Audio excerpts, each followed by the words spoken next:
Wow, thank you very much. Actors and directors' experiences of question and answers after shows are usually that you come out and there are 2 or 3 people here. David was just saying to me, do you think anybody will have stayed? You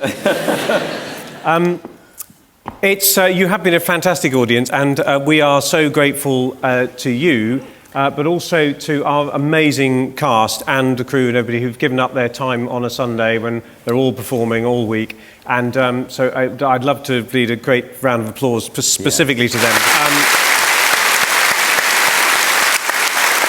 And that, of course, includes all of the front of house staff and the theatre opening, especially on a Sunday for this. So thank you to all of them. This is a theatre that is very dear to the hearts of a great many actors, directors, designers, and so on. David and I are among the people for whom it's very significant. He will say something about that in a moment. I was resident director here for 3 years and met many of the people who are most important in my life, including my wife, who's here somewhere, as a dresser many years ago, running around the corridors downstairs. So the fact that we've not only had a wonderful time this afternoon, but also raised a very significant amount of money to maintain this theatre at the cutting edge of British theatre is a really terrific thing for us, as well as, I hope, for both the theatrical and the audience community. A few things that David wants to say. Then the format of this will be, we'll try and see questions. We may need to slightly change the balance of light because it's still quite difficult for me to see into the audience. So if we possibly take the stage down a bit, then I can see people a bit better. Oh, that's better already. That's marvellous. Oh, there are lots of people out there, David. Yeah.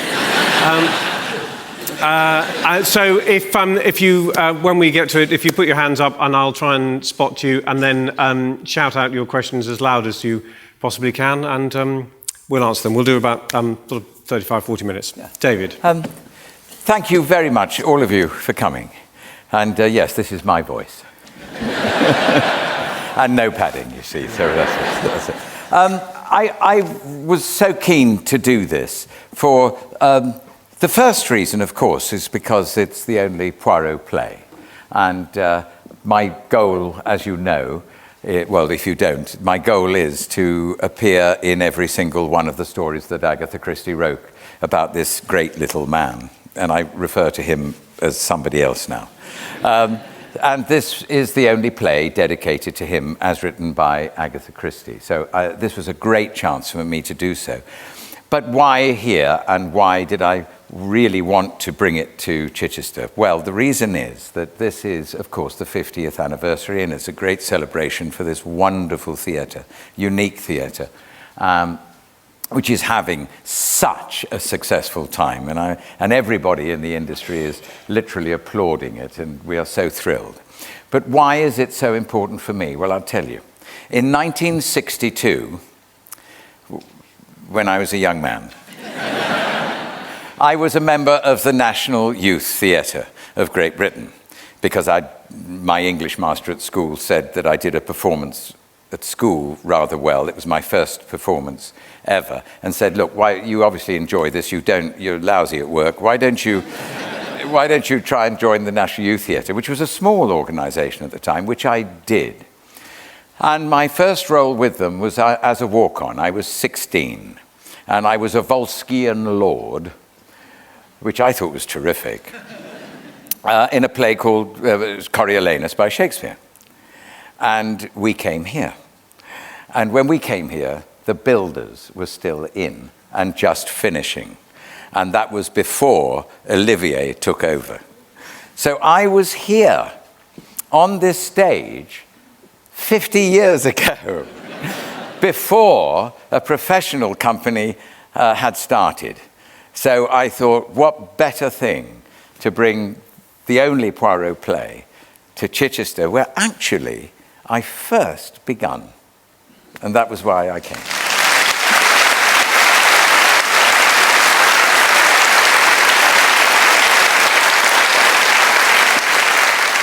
The only other thing I'd like to say is, this isn't Q&A about this play, or necessarily just about Poirot.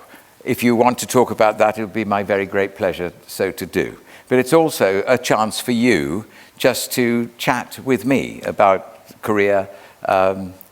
I was going to say anything else, but I won't. But anything else that you feel you'd like to ask me while I'm here with you. So. No. The question right up there, sir. Yes, Mr. Suchet. My name's Paul. This is my wife, Joanna. First of all, I'd just like to thank you for everything, really. And it's about me specifically. Will this be filmed or audio or visual for posterity? Just for the box set? That box set. Do you know, that box set keeps getting larger and larger. I get people, because I'm in the West End at the moment, doing long day's journey in tonight at the Apollo Theatre, Shaftesbury Avenue, until August 15th. And I get so many people coming backstage that is saying, you're doing the last 5. And I go, yes. And they go, we've just bought the box set. So I say, well, you'll just have to buy another. Now, this is not being filmed. Tonight is not being filmed. You'll have to box it up here and then bring it out. But you will, because it's the only play she wrote for this. And therefore, it's very special. And I hope that, but it won't be recorded, no. Oh, question down here. Hello, I've just appeared in my first play ever, played by Jack Sharkey, called The Creature Creeps, where I played the unconscious creature on the stage for most of the act. And I spent a lot of time rehearsing with the sheet over me. And there were 1 or 2 occasions when the other actors went and disappeared off for a cup of tea and just left me to it. Can I ask, you seem to be in the role all the time you're on stage. You always seem to be Poirot. Do you find that you're Poirot at home? Do you find it easier to stay as Poirot? Did everybody hear the question? Well, it seems that young gentleman here, who's an actor, says that I seem to be Poirot all the time that I'm on stage. And am I Poirot all the time at home? Now, my wife is here somewhere. I won't call her out. No. No, I do. Listen, it's a very good question, actually, because I think what's also behind the question could be the way that you see me work. In that, yes, I do get into my characters a very great deal, and certainly up until a performance that I did a long while ago, actually now, Timon of Athens, I used to take characters home with me. I didn't know how to shake them off, because the way I work, and it's not just my choice, it's the way that I just do. I just have to get really deep into their skins and live them. It's not just a choice I made, it's a choice that I want to become them, really to serve my playwright, not just to serve me. My modus operandi, my reason for being an actor was chosen because I realized without actors, playwrights don't have a voice. It's true, they don't have a voice. And the character that I play becomes that writer's voice for that character. So, for example, when I'm playing Iago, as I did at Stratford in 1986, I don't say to myself, how do I play this role? What I say is, why did Shakespeare write him? So I read the play and analysed the play without Poirot, without...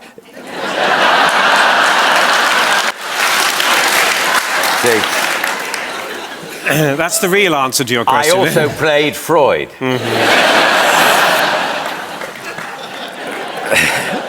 And I did, it's true, I did play Freud. And that was a real Freudian slip. Yeah, it is hard. It is very hard. But Poirot, I think, is one I hopefully don't bring him home. A lot of characters that I do have to fight not to, though. And sometimes I will admit I think I haven't, and my wife tells me maybe I have.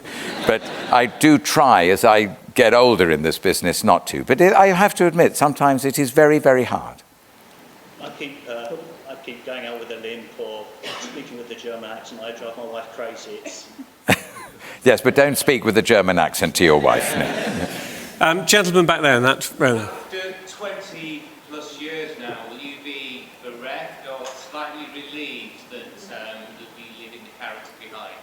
I will not be relieved.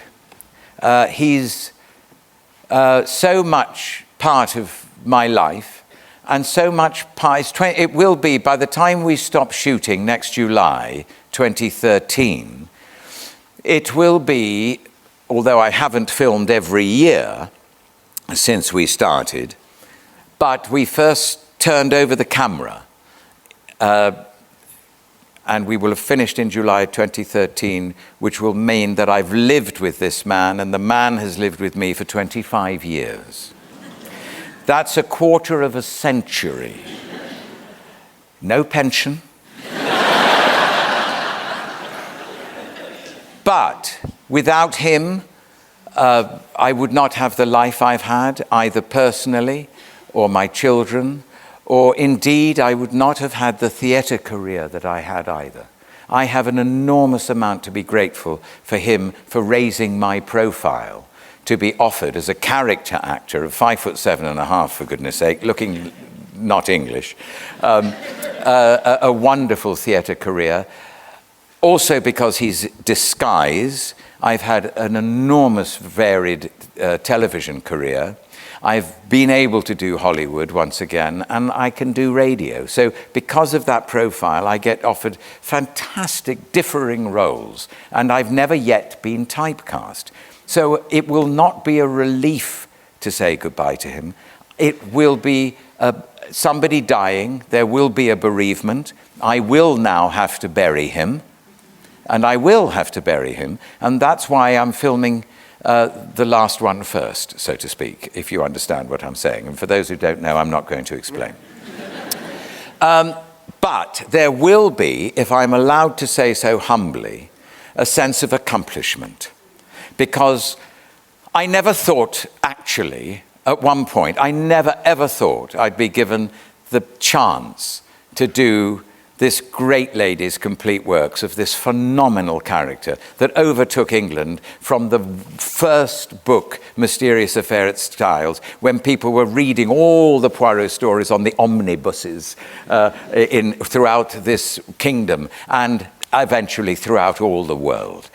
But to have been able to play every single one of her stories, and now today, I will feel a great sense of accomplishment. I'll be able to look back when I'm an old man and not working anymore. I'll be able to look back, and if I can still remember, I will be able to say, well, yes, we did leave something behind us for generations and generations and generations and generations. I have a whole new fan base of that high.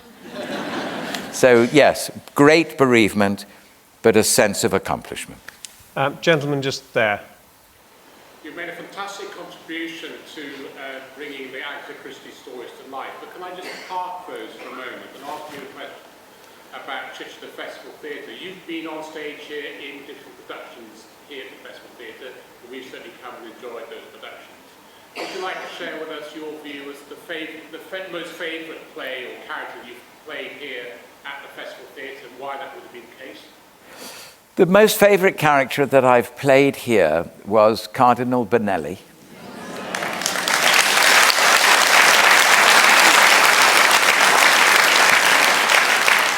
It was an extraordinary case of it was about 4 or 5 years. I was sent this play, and in that state, I turned it down. It was a play by Roger Crane, never written a play before. He's a New York lawyer. And at that point, in fact, I think Terry Hands sent it to me from the Theatre Clwyd, Mould. And it wasn't there. And strangely enough, it came back to me again, rewritten. And I read it and I thought, do you know there's something here? There's something that now, whether I was 5, 6, 7 years on and understanding a little bit more about Catholicism and understanding more the politics in religion, my juices started to be whetted. And I got to reading about Cardinal Benelli, and I got reading about the whole situation regarding the death of Pope Paul, and I became suspicious.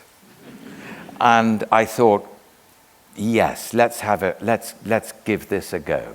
I became so involved with that man and so involved with his torturous pain, really, in having to try and expose the very thing that he had devoted his life to.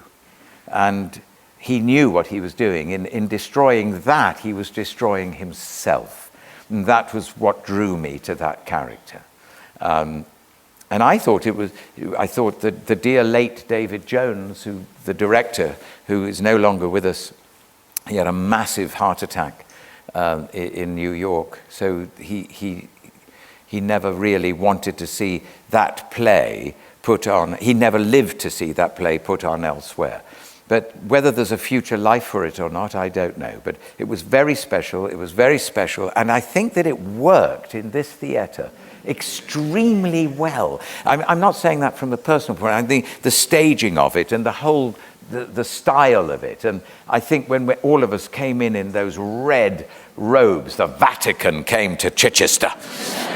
And I think, we felt that. We felt, coming on that we were representing the church and how powerful and how moneyed and how vainglorious it might be. And maybe what it was all those 2,000 years ago in the very beginning. So all that was going on, and it was a great, great time for me to do it here. Gentleman just there. Can you tell me which is your favourite Poirot case and why? Oh, yes, this keeps changing. Which is my favourite Poirot case and why? It used to be ABC Murders, because I think that's a genius of a story. And I have to say that even now, when I'm reading the last 5, I still can't guess the end. I can't. Poirot's a darn sight cleverer than me. And yet, having done now Murder on the Orient Express, that book is an extraordinary book. We're so used to the various films of that story that we tend to remember the films. But actually, when you read her book, it is dark. It is such a dark book. And Poirot goes through great tortures in it. And, we chose, as we always do, not to just play the joke with it. We do it as dear Agatha Christie wrote it. And while I was filming that, it crossed my mind that maybe this has now surpassed ABC Murders. Curtain will not be my favourite book. I don't think any of the other 4 will be. They're great stories, but I'm not necessarily. ABC Murders still has a very high place with Murder on the Orient Express coming fast on the inside. And what is it about the role of Poirot within those particular stories that really sort of gets under your skin? Well, Murder on the Orient Express, when he realized that 12 people have done it, or how many people there were, I can't remember now just offhand, but when he realizes that he is in control of their destiny, in other words, capital punishment, and he is forced to see, if he can, the justification, then the torture that he goes through, because he says in all Agatha Christie's works, we know that Poirot's reason for being is to rid the world of sin while he is still able to be alive. And that's part of him being a bon catholique as well. He has a mission from God, which he openly admits. He goes to bed every night with his Bible and hot chocolate. And says his prayers, and he really believes he is ordained to do this, and why he's been given this job in life. And that is really tested, and I loved that conflict in him. And ABC Murders is that his lateral thinking just left me gasping at the end of the novel. How he thought that through. And he is so lateral in his thinking that, do you know one of my regrets? I never met Dame Agatha Christie herself. Because I would just love, because I know she didn't really like any of the Poirots that she saw. And I'm sorry she didn't see mine, although maybe I'm relieved she didn't see mine, I don't know. But I would love to have just spent a cup of tea with her or something and just probed her mind. Where does she get her lateral thinking as well? Because he is her and she is him. That's why. I'm trying to be fair. We haven't. Up at the back there. Well, we've had a question from there. Oh, let's say yes. Just young lady there. Generally, as kind of throughout your career, what's inspired you to act? Generally, throughout your career, what's inspired you to act? My inspiration for acting was literally that I've just explained. I actually wanted to be a doctor. I didn't train. I never got that far. Science was beyond me. Mathematics was beyond me. My father was a surgeon. He had a brilliant surgeon. He had intuitive diagnosis. He thought I might have too. He didn't really encourage us to go to medicine, but I've still not lost that thing of wanting to heal. I would love to be able to heal, but that wasn't to be my calling. I really do feel my calling is to serve my playwright, whoever that may be, for this present time. How long that will continue, I don't know. If that stops, then, I won't have a calling. I'm not really interested in just acting for me. I get very bored with just me. I get very interested and challenged by what the writer wants me to do for them, for him or her. And that's what drives me, and that's what I investigate. In other words, I become a little Poirot at home. Part of my great joy is my research and finding out, not too much, but finding out why I'm in the play. And why, when I find out the reason for me being in a play, that gives me a reason for walking on stage. It's when you cook, you take a sip and you think, oh, I know what needs adding. I know what's missing. That's what I do with the play. I think, I know what's missing. If my character is in there, that's what's missing. And then I can go into rehearsals and really move forward and provide that flavour. And that's what inspires me to act. Let's try and go up there. Gentleman in the pink shirt in the row there. Refer back to today, actually. Are we this unique that we are the only people who will ever see this, or will you resurrect it at any future time? No, I will not resurrect black coffee. This is the only time, and you are the only audience. With me in it.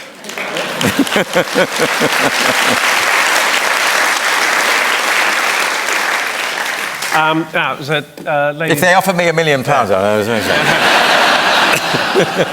There's a very influential producer here. You've heard that here first. Lady there. That's yes? Monsieur Suchet, may I ask you précisément, do you have a French or Belgian background? What are your origins? Do I have a French or Belgian background? Did any of you see Who Do You Think You Are? I was convinced because of a book that my grandfather wrote. He wrote a book called People I Have Shot, and that was the... Well, he was a photographer, actually. And I don't know if you ever saw the perspectives I did called People I Have Shot with the camera, and I was following my grandfather's footsteps. Anyway, why didn't you watch it? So anyway, I was convinced... In his book, he said... My grandfather said that both his parents were French. And up until Who Do You Think You Are, I was convinced that I was French, with a name like Suchet. Bon. And I thought, oh, it's wonderfully romantic. I knew I had Russian in me, and French, and a little bit of Eastern European, Lithuanian, and German, and... God, I was so pleased. Anyway, Who Do You Think You Are? I found out that my grandfather told a fib. I am 2/3 Russian and 1/3 sandwich in Kent.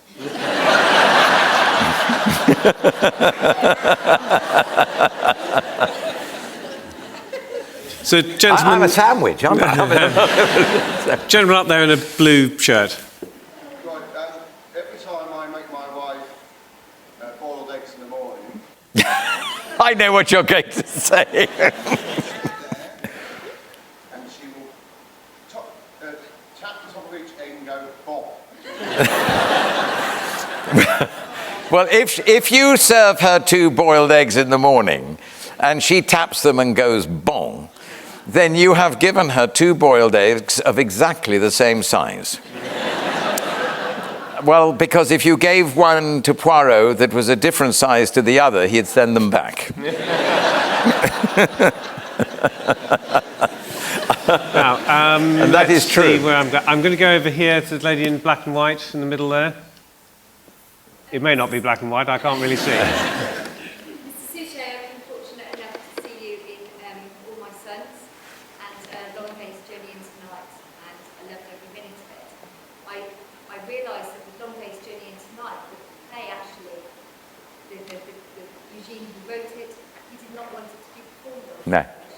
And I wonder why Black Coffee, and excuse my ignorance if it is ignorant, but why it was performed with scripts and not done in a theatrical style for this one time.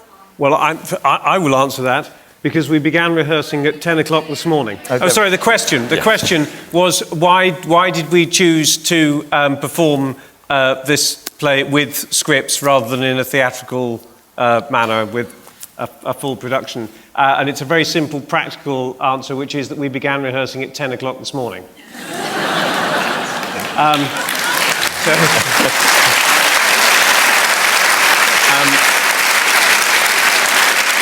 Because David is appearing in the West End and all of our cast are either in shows here or working elsewhere, everybody's come together and they've had the script, but today was our only rehearsal. And don't forget that I wanted to do it, and I spoke to Jonathan, our wonderful director here, Jonathan, and I said to him, this would be great to do for the festival. But I was, as you know, because you've seen it, I am in Long Day's Journey into Night, and I left the stage at 10 o'clock last night. So This is your day off. This is, yeah. well, it's been a great day off.